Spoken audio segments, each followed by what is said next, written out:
ಸತ್ಯಕ್ಕ. ಕೃತಿಕಾರರ ಪರಿಚಯ. 12ನೇ ಶತಮಾನದಲ್ಲಿದ್ದ ಶಿವಶರಣೆಯರಲ್ಲಿ ಒಬ್ಬಳು. ಶಿವಮೊಗ್ಗ ಜಿಲ್ಲೆಯ ಶಿರಾಳಕೊಪ್ಪ ಸಮೀಪದ ಹಿರೇಜಂಬೂರು ಸತ್ಯಕ್ಕನ ಜನ್ಮಸ್ಥಳ. ಶಿವಭಕ್ತರ ಮನೆಯಂಗಳ ಕಸಗುಡಿಸುತ್ತಾ ಶಿವಭಕ್ತಿಯನ್ನು ಆಚರಿಸುವುದು ಇವರ ಕಾಯಕವಾಗಿತ್ತು. ಶಿವನಲ್ಲದೆ ಅನ್ಯ ದೈವವ ಪೂಜಿಸೆ, ಶಿವ ಶಬ್ದವಲ್ಲದೆ ಅನ್ಯ ದೈವದ ಶಬ್ದವ ಕೇಳೆ ಎಂಬ ಪ್ರತಿಜ್ಞೆ ಅವರದಾಗಿತ್ತು. ಶಂಭುಜಕ್ಕೇಶ್ವರ ಎಂಬುದು ಸತ್ಯಕ್ಕನ ವಚನಗಳ ಅಂಕಿತನಾಮ. ಇವರ 27 ವಚನಗಳು ದೊರಕಿವೆ.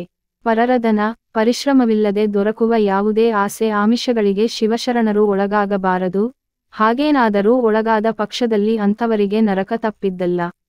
ಅಂಥವರು ಶಿವಶರಣರೇ ಅಲ್ಲವೆಂಬ ಭಾವ ಪ್ರಕೃತ ವಚನದ್ದಾಗಿದೆ.